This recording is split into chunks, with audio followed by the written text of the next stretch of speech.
Big news when it comes to Mifepristone and abortion rights. The Supreme Court has declined to accept the challenge against the FDA in regulating the abortion pill Mifepristone. To talk about what this means in legal terms, I interviewed Drexel University law professor David Cohen, who specializes in reproductive rights and sex discrimination. He explains what this case means, what other cases we should be watching, and how November's election could factor into the legal process on this particular case. Thank you so much for being with me. I appreciate it. Absolutely. Happy to talk about the case. What are the main takeaways from the case? Well, probably the most important thing is that the access to abortion pills doesn't change, that nothing is different today than it was yesterday or even before this lawsuit was brought. That this lawsuit, which was an attempt by the anti-abortion movement to restrict access to abortion pills, was just, unsuccessful, completely unsuccessful. They didn't get a single justice who wrote anything in their favor. They lost unanimously at the court. So they were unsuccessful in their major attempt after the Supreme Court overturned Roe to even further restrict abortion. So I think that's the most important takeaway today. Legally, I understand that the Supreme Court made this unanimous decision based on legal standing versus the merits of the case. Can you talk about that? Yeah, in order for anyone to bring a case in federal court in particular, you have to be injured yourself. You can't just be complaining about something you don't like in the world. You have to be personally injured, and that injury has to be something that the defendant in the case caused. It can't be caused by someone else. And so here we had a set of doctors who don't prescribe abortion pills. They are not personally injured by the pills themselves. They claim that they don't want to treat patients who take these pills, who might have complications, which is very rare. And so they said sometime in the future, we might have to treat these patients, and we don't like that. So we should be able to sue. And the Supreme Court said that's not enough. That's not a personal injury. It's not an injury caused by the FDA, because they sued the FDA. They didn't sue the patients. They didn't sue the doctors who prescribed the pills. So it's just not enough of an injury. It's not enough of a connection to the case to be in federal court. The Supreme Court ultimately said, if you're upset about this, do what anyone else in democracy does when they're upset about something, and take it to the political process, take it to Congress, take it to the president, take it to the agency involved.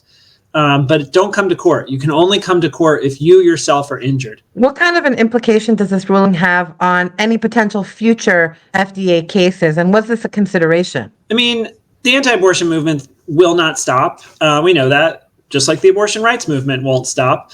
They're going to continue to fight abortion pills because 63% of abortions in this country are through abortion pills. So they know that they need to try and stop this if they want to stop abortion in this country. This case doesn't give them a blueprint on how to do it in the future. It just says this case is not successful and you can't bring this case. So I don't think it has any implications for future cases because they didn't get to the merits of the claim. They just said this group of plaintiffs can't bring this case. Are there any other cases to watch for coming down the line? Yeah, the Supreme Court has another abortion case that we are still waiting for. We could get it tomorrow morning, Friday morning at 10 o'clock. We could get it next week or the week after. This involves emergency pregnancy complications and whether federal law, which requires emergency rooms to treat people who are dealing with emergencies and stabilize them, whether that trumps a state's abortion ban. And I think this one is going to be more difficult for the pro-choice side to win, not because I don't think it has legal merit, I do, but because the justices at oral argument in April were much more skeptical of the argument from the pro-choice side. So I would predict this case is going to be a victory for the anti-abortion movement, but you never know. I certainly don't have a perfect crystal ball, but that is something to watch. And like I said, it could happen Friday morning. It could happen in the next 2 weeks. What are some of the other issues that have arisen since overturning of Roe versus Wade 2 years ago? The biggest issue in abortion, I think, right now is what's going to happen with the Comstock Act. The Comstock Act is an 1873 law that I think if anyone's ever heard of it, they've thought it was gone. They thought it was overturned a long time ago, but it's still in the books. It's a federal law and it bans mailing anything that can be used for an abortion. That's what the language says. Now, when it was originally written, people knew that meant only illegal abortion, that it didn't interfere with medical care. But the anti-abortion movement is trying to argue that that law, from even before women could vote, that law actually bans all abortion now. The Biden administration has said no, it doesn't do that.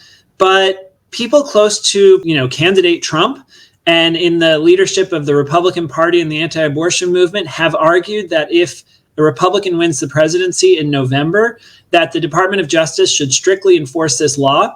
And if no one can mail anything that can produce an abortion in this country, that would shut down all abortion, even in the states where it remains legal, because no one grows their instruments and their pills in their backyard. They get it all through the mail. And so that is the biggest threat, that if an anti-abortion president comes in and puts people similar-minded in charge of the Department of Justice, that they could threaten to use the Comstock Act to shut down abortion everywhere. So you couldn't even use tools that you need for medical care. You can bring that in from anywhere.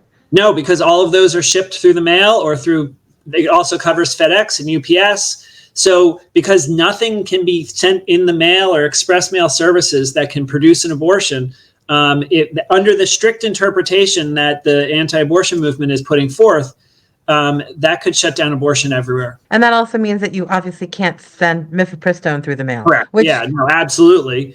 But it would not, there are some people who are saying, it would only apply to drugs, but that's not true. The language of the law says anything. So it would also include instruments and equipment and supplies under this interpretation that the anti-abortion movement is pushing. Wow, that's so significant. That's a big deal. I think this is the most important issue around reproductive rights and health over the next several months, and it is entirely going to be determined by the outcome of the November election. So there have been a lot of things that have happened. I understand that the Biden administration allowed Mifepristone to be sent through the mail or to be prescribed through telehealth in 2021. Yeah, I mean, that doesn't change right now. It doesn't change because of the decision from the Supreme Court. Again, if we get a Republican anti-abortion president who has the Department of Justice follow suit and apply the Comstock Act, as I've been talking about, then that would change.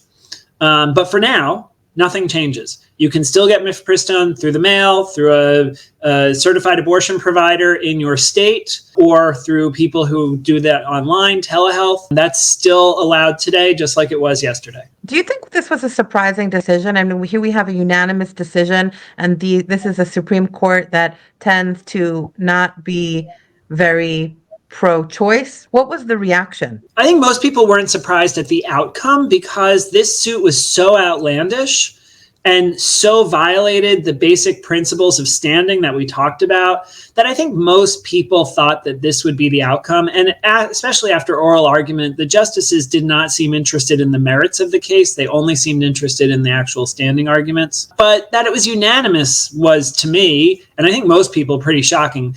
Most people, I think, thought that at least Justices Thomas and Alito, the two most conservative members of the court, would write something in support of this lawsuit. But they didn't. Justice Alito was silent and signed on to the main opinion, and Justice Thomas wrote an opinion on his own. He signed on to the main opinion, but he also wrote separately to reinforce the idea that not anyone can come into court who wants to. From a legal perspective, what else should we be looking for as this fight continues? Like I said, the anti-abortion movement is going to continue to battle Mifepristone and abortion pills. They know that abortion pills make abortion more accessible to people, even in states where there are abortion bans. So, I'm sure they're going to have new strategies to try and make it more difficult for people to get it and maybe even ban abortion pills. So we should always be on the lookout for what's next in that regard. But like I said, for now, they lost. They took a big swing and they missed. Some of the implications of this for women, would you like to talk about that? I mean, abortion pills are safe. They are effective. We've known this for decades. And for now, the implication is that the FDA continues to have the authority to regulate abortion pills and make them available to people.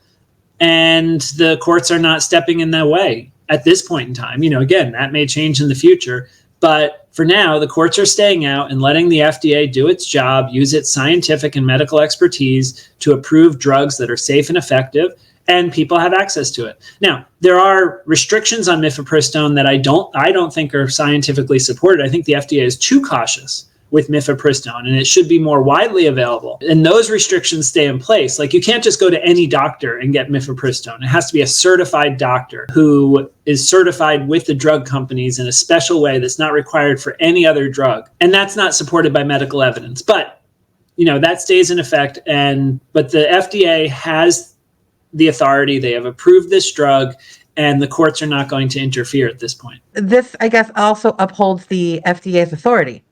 Yeah. I mean, especially what's interesting about that is that we're at a time where the conservative Supreme Court has shown a lot of skepticism towards administrative agencies. And, because this case was decided on standing on procedural issues, we didn't even get to that.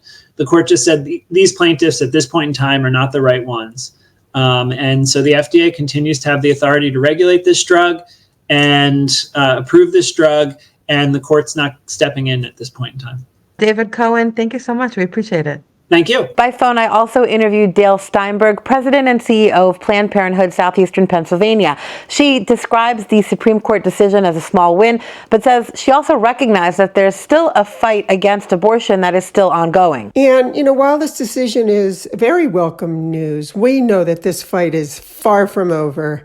This case will return to the same district court that tried to end the FDA approval of mifepristone.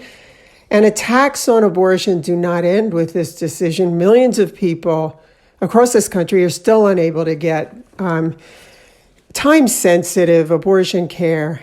And opponents to abortion remain focused on their end goal of a national abortion ban. She also echoed keeping a close eye on the upcoming legal battle that David Cohen brought up involving emergency pregnancy complications. One of the cases coming up that we've been watching intensely has been the EMTALA case. And this is a case that's really about whether or not people are able to get life-saving abortion care that they need when they present in emergency rooms. And that's a case that we're paying very close attention to. Meanwhile, Steinberg says at this point, nothing changes in regard to mifepristone. And she says that's important because mifepristone helps ensure that patients can make private medical decisions, and it expands access to reproductive health services. But she says in the past 2 years, since the decision whether or not to provide an abortion was kicked to the states, there's been a major negative impact on women in regard to their reproductive care. I do want to talk about, the bans have already made abortion so much less accessible. And we've seen such devastation in the 2 years since Dobbs was overturned. And we know that the bans make pregnancy more dangerous. And they've already put at-risk pregnancy outcomes for criminalization and the impact to patients as well as providers and community. It's also something that we really need to take a look at and reflect on what's occurred over these 2 years, and the fact that we're going back to the Supreme Court with yet another abortion case. Thank you for watching this far. Since you've made it to the end, please subscribe to the channel and let me know what you think. Will the issue of abortion impact who you'll be voting for in the November election? Is this a major issue for you, and how does it impact you personally? I can't wait to read your comments. Thank you so much for watching, and I'll see you later. Bye.